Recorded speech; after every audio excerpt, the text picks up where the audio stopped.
Alright guys, a quick one. Here, I'll detail how to send one-time voice message on Instagram. So if at the end of this you found this offer informative, please don't forget to like and then subscribe. Now the first thing you want to do is go ahead and open the Instagram application. Click on the messenger icon at the top right.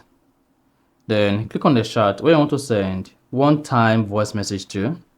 Before you send the voice note, go ahead and click on the profile name.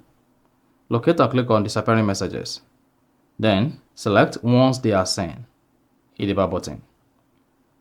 Now it should say disappearing message in the box. Click on it. Then go ahead and click on the mark icon to start recording. So go ahead and record your voice note. Whatever voice note record here will be sent once you click on this button. Now once you are done recording the voice note, go ahead and click on this particular send button. And now because you turned on disappearing messages, once this voice note is listened to, it's going to disappear from the chat.